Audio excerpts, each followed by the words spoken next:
نحمده ونستعينه ونستغفره ونؤمن به ونتوكل عليه ونعوذ بالله من شرور أنفسنا ومن سيئات أعمالنا من يهده الله فلا مضل له ومن يضلله فلا هادي له ونشهد أن لا إله إلا الله وحده لا شريك له ونشهد أن سيدنا وسندنا ومولانا محمدا عبده ورسوله صلى الله تعالى عليه وعلى آله وأصحابه أجمعين. أما بعد فأعوذ بالله من الشيطان الرجيم. بسم الله الرحمن الرحيم. يا أيها المدثر قم فأنذر وربك فكبر وثيابك فطهر والرجز فاهجر ولا تمنن تستكثر ولربك فاصبر. صدق الله مولانا العظيم وصدق رسوله النبي الكريم ونحن على ذلك من الشاهدين والشاكرين والحمد لله رب العالمين. اللهم صل على سيدنا محمد النبي الأمي وعلى آله وبارك وسلم. اللهم صل على سيدنا محمد النبي الأمي وعلى آله وبارك وسلم. اللهم صل على سيدنا محمد النبي الأمي وعلى آله وبارك وسلم.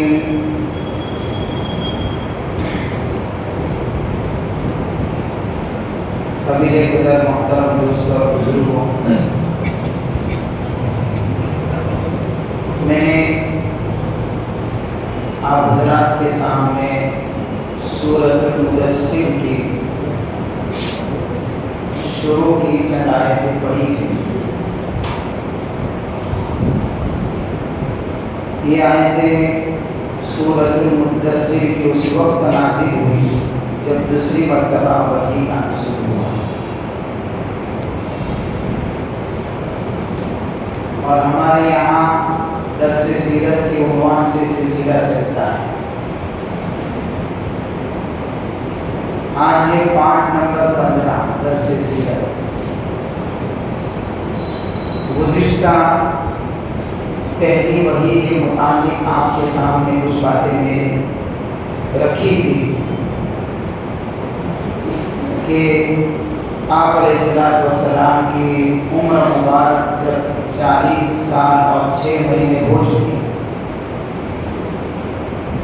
آپ غار حرا میں موجود ہیں. حضرت جبرائیل علیہ السلام تشریف لاتے ہیں اور اللہ کے نبی کے سامنے قرآن کی آیتوں کو پیش کر کے ارشاد فرماتے ہیں کہ اس کو پڑھیں. تو آپ نے فرمایا کہ مان ابھی میں پڑھا ہوا ہے. آپ کو حضرت جبرائیل علیہ السلام نے دبایا. 3 مرتبہ ایسا کرنے کے بعد جو وحی لے کر حضرت جبرائیل علیہ السلام تشریف لائے، اس وحی کو اور اس قرآن کی آیتوں کو اللہ کے نبی نے پڑھا. اقرأ باسم ربک الذی خلق خلق الانسان من علق. یہ آیت. لیکن آپ جو ایک خوف طاری ہوا جب آپ غار حرا سے واپس گھر پر تشریف لائے تو بدن پر کبھی ہے، خوف ہے، عجیب کیفیت بنی ہوئی ہے. حضرت خدیجہ سے کہا کہ زمینوں مجھے چادر اڑا دیجیے. حضرت خدیجہ رضی اللہ تعالیٰ عنہ نے پورے واقعے کو سنا کہ کیا معاملہ پیش آیا ہے، پھر آپ کو ہمت دی کہ کبھی اللہ آپ کو ذلیل نہیں کرے گا، رسوا نہیں کرے گا، کبھی ہلاک نہیں کرے گا، اس لیے کہ آپ کے اندر یہ کمالات موجود ہیں جس کا اگلی مجلس میں نے ذکر کیا تھا۔ لیکن حضرت خدیجہ رضی اللہ تعالیٰ عنہ نے اس واقعے کی تہ تک جانے کے لیے ورقہ بن نوفل کے پاس حضور پاک صلی اللہ علیہ وسلم کو لے کر گئی۔ ورقہ بن نوفل نے اس واقعے کو سنا تو فوراً حضور کی تصدیق کی اور یوں کہا کہ یہ تو وہی فرشتہ ہے جو حضرت موسیٰ علیہ السلام کے پاس آیا کرتا تھا۔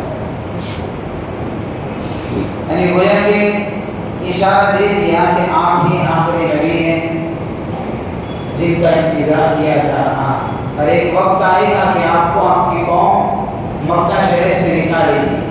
کاش کہ اگر میں اس وقت زندہ رہا تو میں آپ کے ساتھ میں کھڑا۔ یہ وہی پہلی وحی تھی، اور اس وقت جو حالات پیش آئے جو میں نے آپ کے سامنے گزشتہ تفصیل کے ساتھ میں رکھی تھی، اس کے بعد وحی کا سلسلہ بند ہو گیا، رک گیا۔ کتنا رکا رہا تو 2.5 سے 3 سال تک وحی بھی رکی رہی۔ پہلی وحی کے بعد میں دوسری وحی کے آنے میں 2.5 سے 3 سال کا عرصہ رہا۔ یہ 2.5-3 سال کے عرصے کے بیچ میں جب وحی کا نزول رکا ہوا تھا تو آپ کی کیفیت بڑی عجیب و غریب ہو گئی۔ طبیعت کے اندر پریشانی محسوس ہوتی تھی، گرانی محسوس ہوتی تھی، گھٹی گھٹی سی طبیعت رہتی تھی، غم کی سی کیفیت رہتی تھی کہ آخر دوبارہ یہ فرشتہ کیوں نہیں آیا، کہ چاہے پہلی مرتبہ یہ فرشتہ آیا اور اس کی وجہ سے خوف محسوس ہوا، لیکن اس پہلی وحی کی وجہ سے جو لذت ملی، جو سکون دل کے اندر ملا، اب اسی سکون کی وجہ سے آپ علیہ السلام کے دل کے اندر ایک کیفیت پیدا ہونے لگی، اور طبیعت کے اندر اتنی گھٹن سے ہوتی تھی، یعنی یہ وحی کا سلسلہ جو رک گیا کہ روایتوں میں آتا ہے کہ آپ علیہ السلام کبھی کبھی پریشان ہو کر کسی پہاڑ پر چڑھ جاتے اور یہ سوچتے کہ ارادہ ہوتا ہے کہ اوپر سے میں اپنے آپ کو گرا۔ ایسی پریشانی یعنی آپ علیہ السلام کو محسوس ہو رہی ہے۔ ایک بات ہے یہاں پر کہ حضور تو نبی ہے، امام الانبیاء ہے، اور یہ خیال کہ اوپر سے میں گرا دوں، تو علماء نے لکھا ہے کہ خیالات اور وساوس کے اوپر پکڑ نہیں ہوا۔ جب آدمی غم کے اندر آ جاتا ہے اور انتہائی پریشان ہوتا ہے تو اس کے دل کے اندر عجیب و غریب وسوسے اور خیالات آتے رہتے ہیں۔ جب آپ کے دل کے اندر یہ خیال آتا تو حضرت جبرائیل علیہ السلام مغلاب ہوتے اور آپ علیہ السلام کو پکار کر کہتے ہیں یا محمد انک لرسول اللہ حقا، آپ اللہ کے سچے نبی ہیں، آواز دے کر کہتے ہیں تو آپ علیہ السلام کو تسلی ہو جائے اور دل کے اندر یہ چیز جو تھی وہ نکل جائے، اس لیے کہ اللہ اپنے انبیاء گناہوں سے حفاظت کرتا ہے، انبیاء کی ذات معصوم ہوا، اس لیے سوال ہی پیدا نہیں ہوتا کہ آپ سے یہ گناہ ہو۔ بس دل میں خیال آتا کیونکہ غم ایسا ہوتا تھا، پریشانی ایسی ہوتی تھی کہ فرشتہ دوبارہ نہیں۔ اس لیے خیالات کے اوپر اور وساوس کے اوپر علماء نے لکھا ہے کہ جب تک عمل نہ کیا جائے تب تک پکڑ نہیں ہوتی، ورنہ خیالات کو آتے رہتے ہیں، جیسے ہم کو بھی آتے ہیں۔ صحابہ نے ایک مرتبہ حضور پاک صلی اللہ علیہ وسلم سے پوچھا، روایت میں آتا ہے کہ یا رسول اللہ، ہمارے دل کے اندر ایسے ایسے خیالات آتے ہیں کہ اس کو ہم زبان پر بھی نہیں لا سکتے، ایسے خطرناک خیالات آتے ہیں۔ جب بہت سارے لوگوں کو نماز میں خیال آتے ہیں یا پھر نماز کے اندر نہ ہو تو عام زندگی کے اندر کہیں دین اسلام کے بارے میں کوئی غلط خیال آتا ہے، کبھی کسی حکم کے بارے میں کوئی غلط خیال آتا ہے، دین میں آتے رہتے خیال. تو اللہ کے نبی صلی اللہ علیہ وسلم نے یہ نہیں فرمایا کہ اگر ایسے خیالات تمہارے دل کے اندر آتے ہیں کہ جس کو تم بیان کرنے سے ڈرتے ہو تو سمجھ لو کہ تمہارا ایمان خطرے میں ہے یا پھر یہ ہے وہ ہے. نہیں، بلکہ کیا فرمایا آپ علیہ السلام نے فرمایا یہی تو مومن کی نشانی ہے، یہی تو ایمان کی علامت ہے. ہاں، اتنی بات ضرور ہے کہ جب ایسے وساوس اور ایسے خیالات آئے تو اس کو جھٹک دیا جائے اور یہ سمجھ لیا جائے کہ شیطانی وسوسہ ہے، لہذا اس کے اوپر زیادہ دھیان نہ دیا جائے، توجہ نہ دی جائے، اس کے اوپر اس کی سوچ کے اندر ڈوب نہ جائے. اس پہ کہ اگر اس کے اندر ڈوبے گا تو پھر اندر اترتا جائے گا، پھر اس کے لیے اور زیادہ پریشانی کے باعث بنے گی.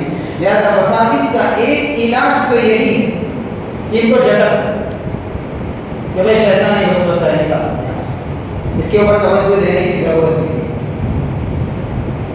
نماز کے اندر خیالات بہت سی مرتبہ، جیسے بہت سارے لوگوں کو ہوتا ہے وسوسہ، نماز پڑھتے اب خیال آ گیا، وسوسہ آ گیا، وضو ہے کہ ٹوٹ گیا؟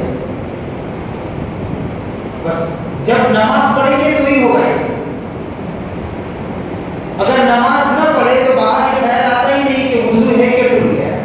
لیکن جیسے ہی نماز کی نیت باندھی کہ بھائی تو نے وضو کیا ہے لیکن ہو سکتا ہے یہاں سے خشک رہ گیا ہو سکتا ہے تو نے چہرہ دھویا تھا لیکن یہاں سے خشک رہ گیا ہو سکتا ہے تو نے پیر دھونے کے اندر کچھ ہوا یا پھر تیرا وضو. اب یہ ساری چیزیں ایسی ہیں کہ جب نماز کے اندر خیالات آتے ہیں تو آپ اس کے اوپر توجہ مت دیجیے. خیالات کے اوپر توجہ نہیں دی جاتی. شیطان یہی چاہتا ہے، یہ وسوسوں کے ذریعے سے اور ایسے غلط خیالات کے ذریعے سے بندے کو عبادت سے روکنا چاہتا ہے. نہیں تو اس کو اسی وقت جھٹک دیا جائے کہ بھائی وضو تو ہو چکا ہے. جب ہم نے وضو کیا ہے، آزاد ہوئے ہیں، سب جانتے، اس کے بعد پھر یہ خیال نہ کہ وضو نہیں ہوا ہوگا. بھائی کہاں سے نہیں ہوا ہوگا؟ ہاتھ نہیں دھوئے، چہرہ نہیں دھوئے، سر کا مسا نہیں کیا، پیر نہیں، جب سب کچھ کیا ہے تو کیوں نہیں ہوا وضو؟ آپ بتائیے نہیں کیوں نہیں ہوا وضو؟ تو پھر پریشانی کی کیا بات ہے؟ ایسے بہت سی مرتبہ غلط خیالات دل میں آتے ہیں، گناہوں کے خیالات آتے ہیں. تو ایسے وسوسوں کے اوپر جب تک عمل نہ کیا جائے تب تک پکڑ نہیں ہے. چور وہی داخل ہوتا ہے، علماء نے لکھا ہے، بزرگوں نے لکھا ہے کہ چور وہی داخل ہوتے ہیں اور ڈاکو اسی جگہ پر ڈکیتی کرتے ہیں جس جگہ پر کچھ سونا چاندی یا ہیرے جواہرات یا مال و دولت موجود ہو. ہمارے دلوں کے اندر شیطان اس وجہ سے آتا ہے کہ ایمان کا نور موجود ہے، اس کو جھٹک دیا جائے. یہ تو مومن ہونے کی نشانی اور علامت ہے. اس لیے پریشانی کا باعث تھا. اب اگر اس کے اوپر عمل کیا جائے گا تو پھر پکڑ ہوگا، کیونکہ اب گناہ ہو گیا. ورنہ جھٹک دیں گے، توجہ نہیں دیں گے تو کوئی مسئلہ نہیں. اور دعا بھی کریں، شیطانی وساوس سے بچنے کی دعا بھی کریں. اللہم انی اعوذ بک من همزات الشیاطین واعوذ بک رب ان یحضرون. اللہ سے دعا مانگی کہ اللہ میں پناہ مانگتا ہوں، میں آپ کی پناہ مانگتا ہوں. کس سے؟ اس بات سے کہ شیطانی وسوسے آئے، اور اس بات سے پناہ مانگتا ہوں کہ شیطان میرے پاس حاضر ہو. تعوذ پڑھے، اعوذ باللہ من الشیطان الرجیم پڑھے، اور وسوسے آئے، خیالات آئے ایسے غلط، تو انشاءاللہ یہ چیز دل کے اندر سے نکل جائے.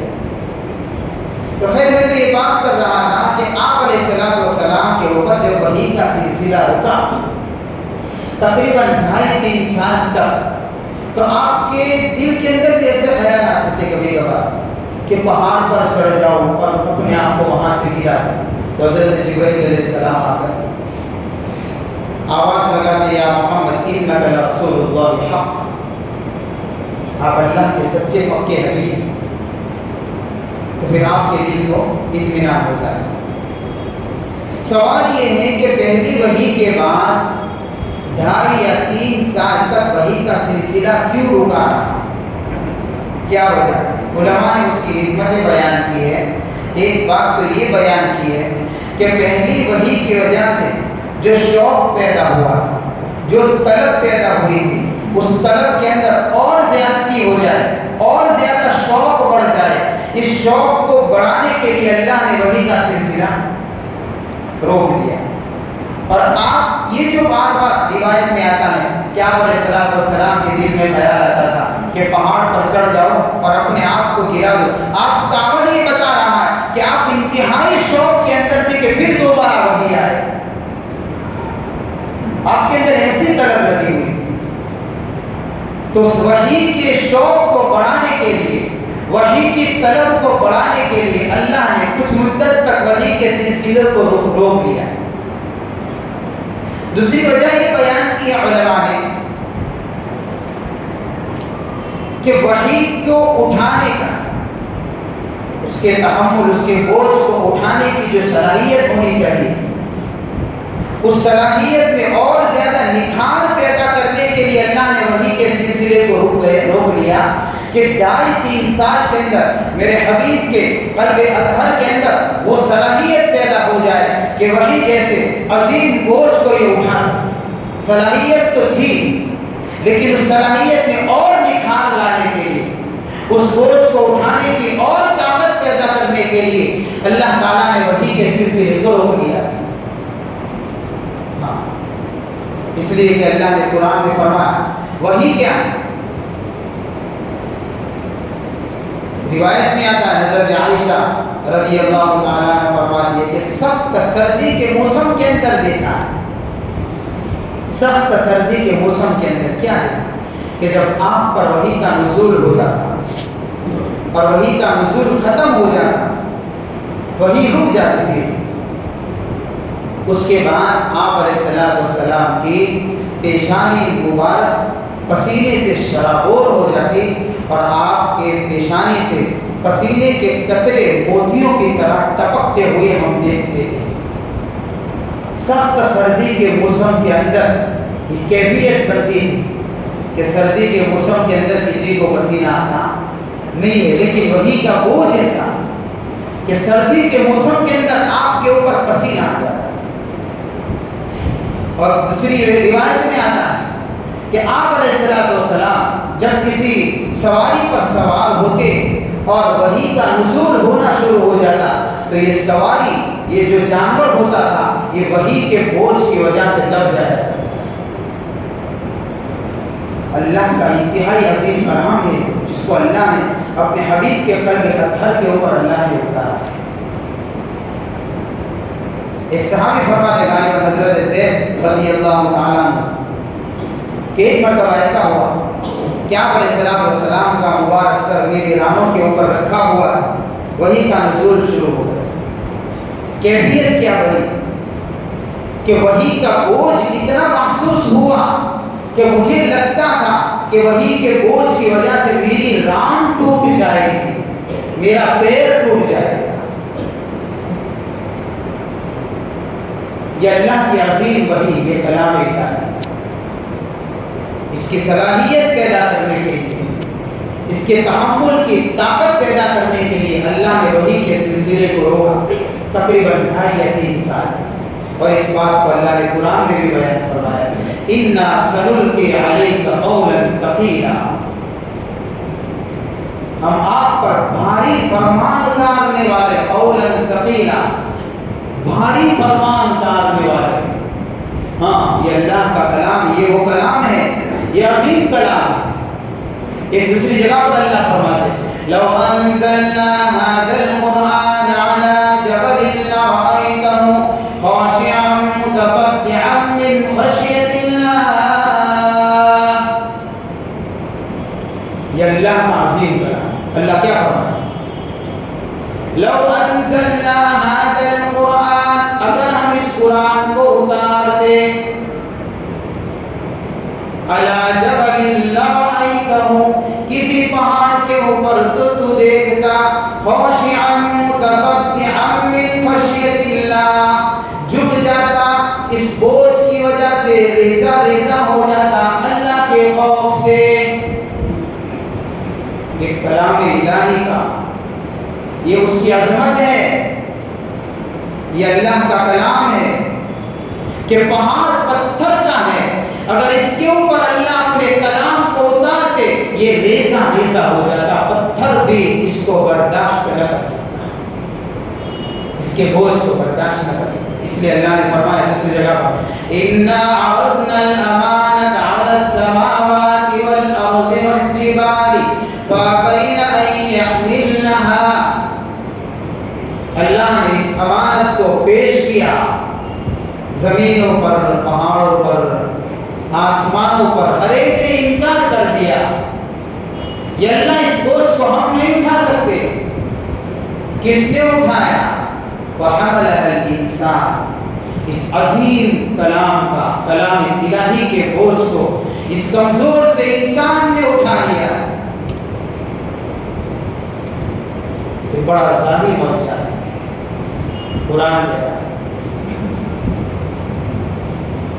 تو یہ وحی، اس عظیم وحی کی صلاحیت پیدا کرنے کے لیے ہم اپنے بچوں کو پڑھاتے ہیں کلام، اللہ کا قرآن سکھاتے ہیں، ہاں جس کو ہم معمولی سمجھتے ہیں، اور یہ قرآن تو یہ کہتا ہے، یہ چھوٹا بچہ اپنے سینے میں اس کو اٹھا لیتا ہے، پہاڑ کی طاقت نہیں کہ وہ بھی اٹھا سکے۔ اس کمزور سے دل میں اللہ قرآن کو اتار دیتے ہیں، یہ معجزہ ہے۔ جس کلام کو پہاڑ نہیں اٹھا سکتے، جس کلام کو آسمان نہیں اٹھا سکتے تھے، جس اللہ کے کلام کو زمینوں نے اٹھانے سے انکار کر دیا، اس اللہ کے کلام کو 7، 8، 9، 10 سال کا بچہ اس چھوٹے سے دل کے اندر بٹھا لیتا ہے، یہی تو کلام الہی کا معجزہ ہے۔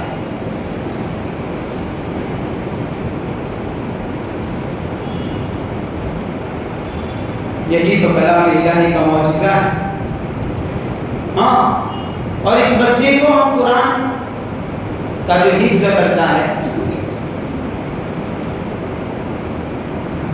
ایک حقیقت بتا دوں آپ کو، اگر 2 لڑکے ہو، ایک لڑکا اسکول کرتا ہو، انگلش میڈیم کے اندر ہو، اچھی طریقے سے تعلیم لیتا ہو، کوئی ڈگری لینے والا ہو، ایک طرف یہ لڑکا ہے، دوسری طرف جس نے اس عظیم کلام کے بوجھ کو اٹھایا ہے، دونوں میں سے عزت اس انگلش میڈیم کی کرتے ہیں ہم،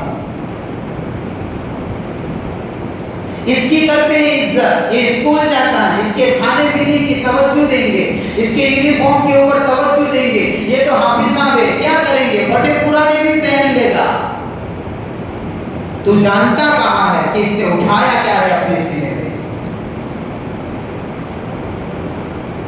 یہ حال ہو چکا ہے۔ یہی تو وجہ ہے کہ ہمارے سماج اور معاشرے کے اندر علماء اور حفاظ کو عزت کی نگاہ سے کم دیکھا جاتا ہے۔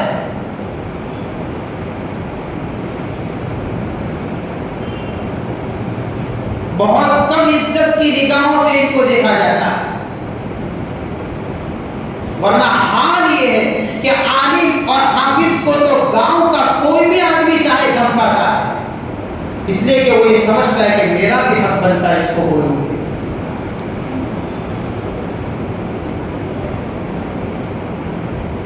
یہ سلسلہ چلتا ہے ہمارے سماج اور معاشرے کے اندر، جس نے اس عظیم کلام کو اٹھایا، اس کے ساتھ میں ہم یہ سلوک کرتے ہیں، اس کو ماننا پڑے گا ہمیں۔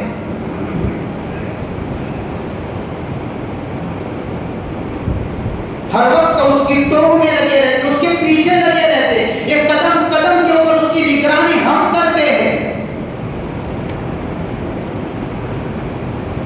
چھوٹی سی غلطی کو بھی ہم معاف نہیں کرتے، اگر پکڑی جاتی ہے غلطی تو اچھال دیتے ہیں۔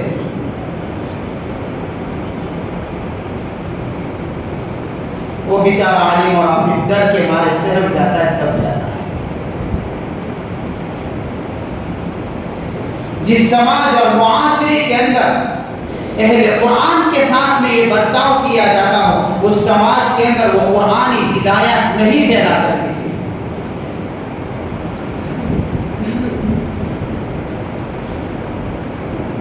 دین کی تعلیم کے نقصان کے جتنے اسباب ہیں اس میں سے ایک سبب یہ ہے کہ ہم نے علماء کو اور حفاظ کو جو عزت دینی چاہیے، ان کو جو مقام دینا چاہیے، اس عظیم کلام کی برکت کی وجہ سے وہ نہیں دیا۔ آئے دن ہمارے سماج کے اندر علم کی روشنی پھیلنے کے بجائے جہالت کا اندھیرا پھیلتا چلا جاتا ہے۔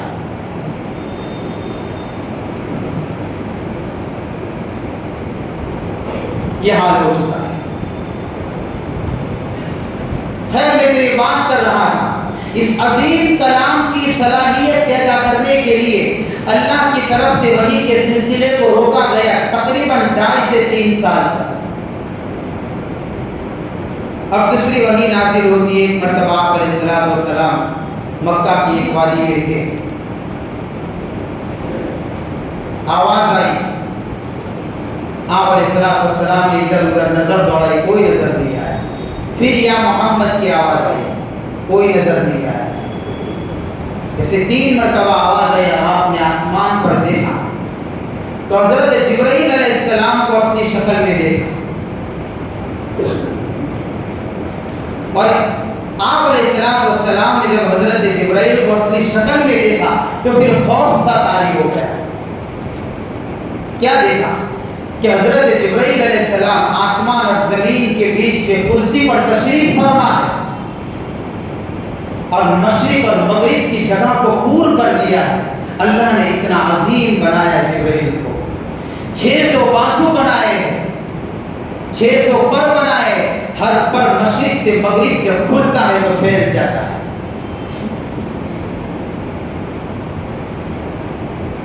جب اس کیفیت کے اندر آپ علیہ السلام نے دیکھا حضرت جبرائیل کو تو پھر خوف سا طاری ہوا، اور پھر حضرت جبرائیل علیہ السلام اس وحی کو لے کر آئے جو میں نے خطبے کے اندر قرآن کی آیتیں پڑھی۔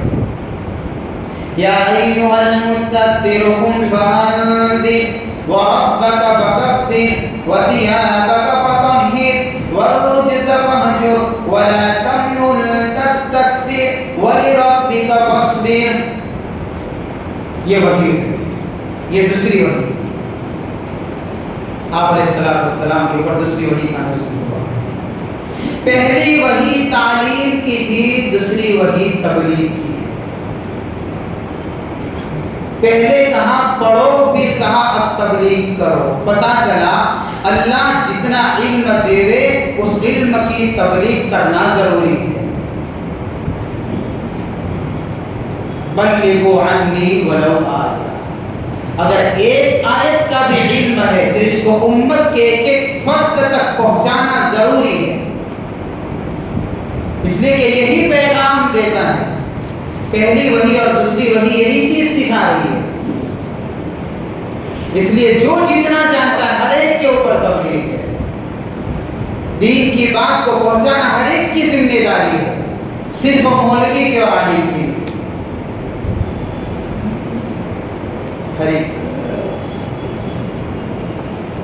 اس لیے ہمارے پاس اللہ نے جو کچھ بھی علم دیا، جتنا ہم دین کی بات کو جانتے ہو، جتنی ہم دین کی تعلیم کو جانتے ہو، ہم کم از کم اتنا کریں، اپنے گھر والوں تک پہنچائیں، ان کو بتائیں، سمجھائیں، یہاں سے تو تبلیغ شروع کریں۔ آج تو چند لوگوں کا ہی کام ہے تبلیغ کرنا، باقی تو کیا ہے کہ اگر بیٹا کرتا ہوں تو باپ بھی سمجھتے ہیں کہ بیٹا تو کر رہا ہے، میری کیا ضرورت ہے، یعنی تبلیغ کے بارے میں بھی حصے بنا دیے، یہ کرتا ہے تو میں نہیں کروں گا۔ عجیب بات، بھائی ہر ایک کی ذمہ داری ہے۔ بلغوا عنی ولو آیہ کہہ کر کوئی یعنی کوئی خاص حکم نہیں کہا کہ یہی اکیلا کرے گا۔ ہاں، تبلیغ کے طریقے الگ الگ، کہیں تبلیغ ہوتی ہے خانقاہ کے لائن سے، یہ بھی تبلیغ ہے، کہیں تبلیغ کا طریقہ ہے اللہ کے راستے میں نکال کر، یہ بھی تبلیغ ہے، کہیں تبلیغ کا طریقہ ہے طریقہ تعلیم سے، یہ بھی تبلیغ ہے۔ لہذا ہر کام دین کے جتنے شعبے، کہیں تبلیغ ہوتی ہے تصنیف کے ذریعے سے، یہ بھی تبلیغ ہے، کہیں اللہ کی بات کو، رسول اللہ کے پیغام کو پہنچایا جاتا ہے، مجاہدین میدانوں کے اندر اتر کر جان کی بازی لگا کر پہنچاتے ہیں، یہ بھی تبلیغ ہے۔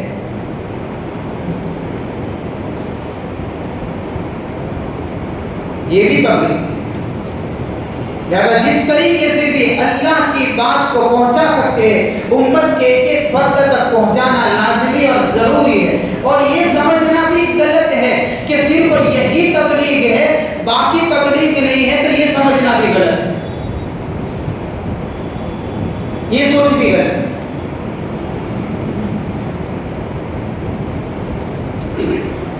بس دین کی بات کو پہنچائے، کسی بھی طریقے سے پہنچائے، فری مت بیٹھیے۔ جو اگر خانقاہ میں نہیں جڑ سکتا، مدرسے میں نہیں جڑ سکتا، تو وہ اس راستے میں جڑ جائے۔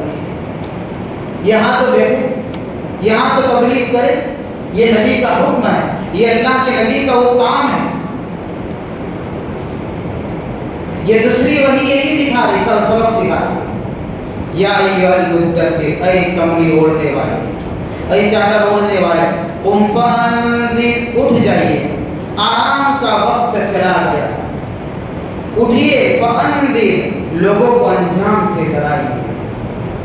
جو اللہ کے نافرمان ہیں، ان کو اللہ کی فرما برداری پر لائیے، اور نافرمانی کا انجام کیا ہے لوگوں کو بتائیے۔ آپ کے اوپر جو تاج نبوت رکھا گیا ہے، اس کا حق ادا کیجیے۔ کیسے ڈرائیں گے؟ وَرَبَّكَ فَكَبِّرْ، سب سے پہلے توحید بیان کیجیے، لوگوں کو رب کی بڑائی بتائیے، اللہ کی طاقت بتائیے، اللہ کی عظمت سمجھائیے، دلوں کے اندر توحید کے نور کو اتاریے۔ عظمت اللہ کے لیے، بڑائی اللہ کے لیے، وحدانیت اللہ کے لیے، کمالات اللہ کے لیے، خوبیاں اللہ کے لیے، رات اور دین کا مالک اللہ، موسموں کو بدلنے والا اللہ، کائنات میں تصرف کرنے والا اللہ، نظام زندگی کو چلانے والا اللہ، زمین کی تہ میں کیا ہے جاننے والا اللہ، دریاؤں کی تہ میں جاننے والا اللہ، دریاؤں کی موجوں کو کنٹرول کرنے والا اللہ، اتنے بڑے آسمان کو تھامنے والا اللہ، زمین کو پانی پر بچھانے والا اللہ، پہاڑوں کو اس طریقے سے مضبوطی سے جمانے والا اللہ، عزت کا مالک اللہ، ذلت کا مالک اللہ، بیماری کا مالک اللہ، تندرستی کا مالک اللہ، رزاق اللہ، فقیری دینے والا اللہ۔ وَرَبَّكَ فَكَبِّرْ، بتائیے، اس لیے کہ لوگوں کے خیالات بدل چکے ہیں، اس سماج کے اندر لوگوں کو رب کی بڑائی سنائی جا رہی ہے جس سماج کے اندر 360 بت رکھے ہوئے تھے۔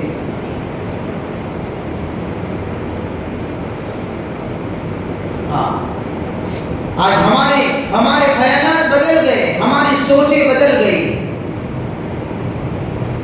ہم یہ سمجھتے ہیں کہ میں کچھ جو کروں وہ ہوتا ہے،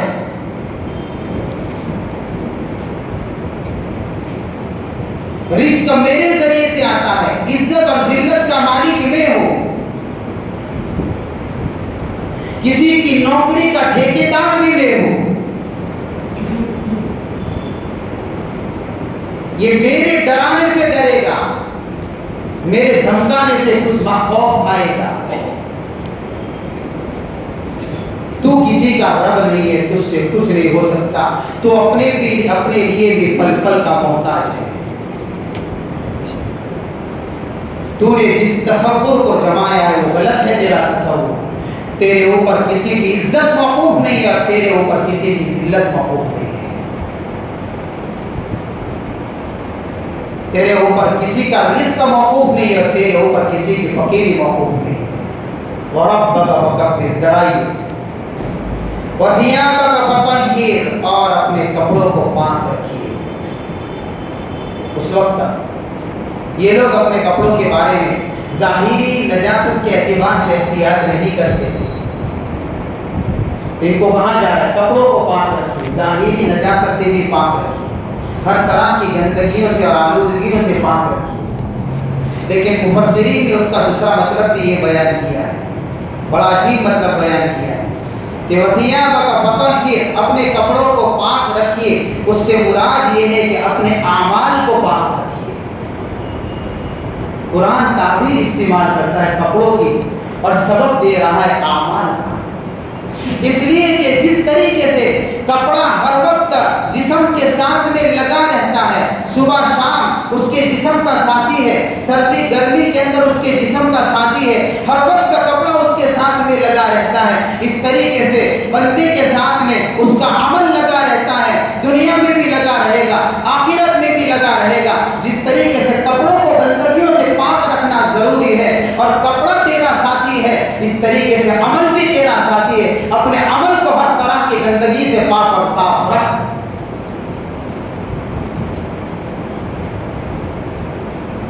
اس میں شرک کی بو نہ آئے، اس میں ریاکاری کی بو نہ آئے، اس میں اور طرح کی غلط چیزیں پیدا نہ ہو جائے. اپنے اعمال کو، دامن عمل کو ہمیشہ گندے کاموں سے اور گناہوں سے آلودہ ہونے سے بچائیے. وَثِيَابَكَ فَطَهِّرْ وَالرُّجْزَ فَاهْجُرْ، اور کیا کریے؟ بتوں سے بچیے. دوسرا ترجمہ علماء نے یہ بھی کیا ہے، گناہوں سے بچیے. سماج کے اندر 360 بت رکھے ہوئے تھے اور گھروں کے اندر تھے، وہ تو سب الگ تھے. عجیب و غریب حال تھا. اس سماج کے اندر کہا جاتا ہے بتوں سے بچیے، اور یہ ہم کو بھی کہا جاتا ہے کہ ہم بھی بچیں بتوں سے.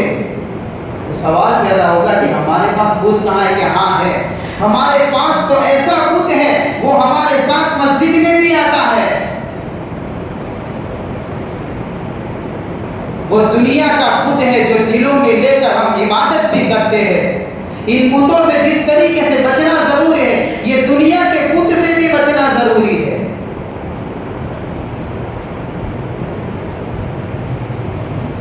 یہ تو ایسا بت ہے جو ہمارے ساتھ میں لگا پڑا ہے.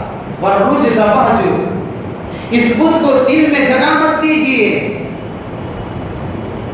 اس بت کو اتنا بھی مت بٹھائیے دلوں کے اندر کہ اس بت کے خاطر، اس کی محبت کے خاطر، اس کی لالچ میں آ کر ہر طرح کا گناہ کرنے کے لیے بندہ تیار ہو جائے. حب الدنیا رأس کل خطیئہ، جب یہ بت دلوں کے اندر بیٹھ جاتا ہے، جب اس بت کی محبت دلوں میں اتر جاتی ہے، ہر گناہ کرتا ہے بندہ. وہ سود کھاتا ہے، وہ رشوت کھاتا ہے، وہ کاروبار غلط کرتا ہے، وہ گراہکوں کو دھوکہ دیتا ہے، وہ یتیموں کا مال بھی کھاتا ہے، وہ وارثوں کے حقوق بھی مارتا ہے، وہ کمزوروں پر ظلم بھی کرتا ہے، لوگوں کا مال بھی ہڑپ کر لیتا ہے. کیا ہوا؟ یہ دنیا کی محبت، یہ دنیا کا بت دل میں بس گیا ہے، اس لیے ہر گناہ کر رہا ہے. ہر گناہ کی جڑ یہی ہے. وَلَا تَمْنُنْ تَسْتَكْثِرْ، اور کیا کریے؟ جب آپ کسی پر احسان کریں تو اس طریقے سے احسان نہ کریے کہ اس سے زیادہ ملے گا. ہاں، اس نیت سے احسان نہ کرے. جیسے ہم شادیوں کے اندر پیسے لکھواتے، ٹیبل لگاتے ہیں، علماء سے مسئلہ پوچھے، ناجائز کے اندر آ جاتا ہے یہ معاملہ.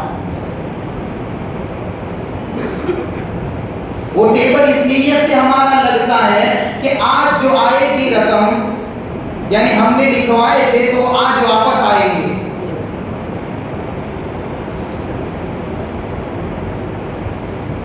یہ تو ایک مثال دی، اور بھی دوسری جگہوں کے اوپر یہ سب ناجائز کام ہو رہے ہیں. اس لیے احسان کرنا ہو تو دل کو خالی کر دیجئے کہ کوئی مجھے اور زیادہ دے گا. آپ کو احسان کرنا دے دیجئے، بات ختم کریے، بھول جائیے. ایک مطلب تو یہ بھی بیان کیا، دوسرا مطلب یہ بھی بیان کیا ہے عمل کر کے یہ مت سمجھیے کہ آپ نے نماز پڑھ کر احسان کیا ہے، بلکہ آپ پر جو فریضہ تھا وہ ادا کیا ہے. وَلَا تَمْنُنْ تَسْتَكْثِرْ، احسان مت جتلائیے اعمال کے اوپر. وَلِرَبِّكَ فَاصْبِرْ، اور کیا کریے؟ اپنے رب کے لیے صبر کریے. اپنے حبیب کو کہا جاتا ہے کہ اپنے رب کے لیے صبر کرے. کہ کیوں؟ کہ اب آپ کو اس دعوت کے مشن کو لے کر چلنا ہے. طرح طرح کے حالات آئیں گے، رکاوٹیں آئیں گی، ہر رکاوٹ سے کرنا ہے۔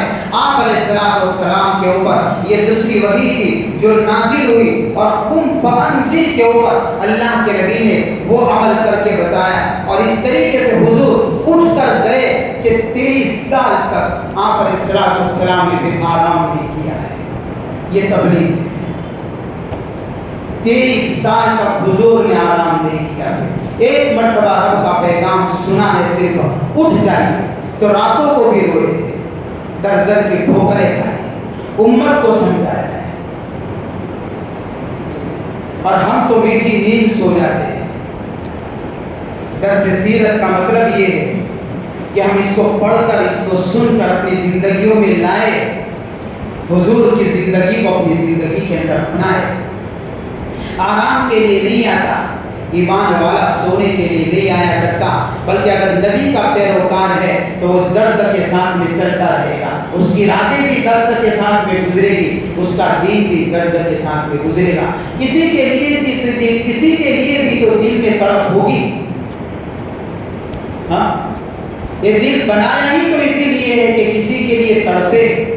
کوئی نماز نہیں پڑھتا، کبھی تو افسوس کرے، گھروں کے اندر بے دینی ہے، کبھی تو آنسو بہا دے،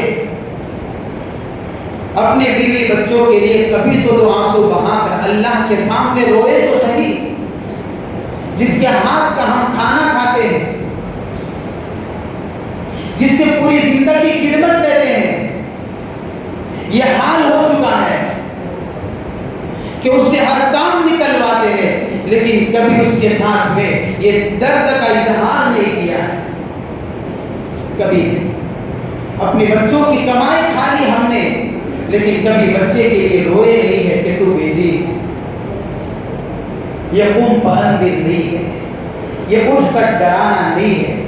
ہاں، اٹھ کر ڈرانا تو یہ ہے کہ دلوں میں یہ بے چینیاں ہونی چاہیے جو حضور پاک صلی اللہ علیہ وسلم کے دل میں پیدا ہوئی کہ 23 سال تک پھر اس بے چینی نے آپ کو آرام نہیں لینے دیا ہے۔ اللہ تعالی ہم سب کو عمل کرنے کی توفیق عطا فرمائے۔ وآخر دعوانا الحمدللہ رب العالمین۔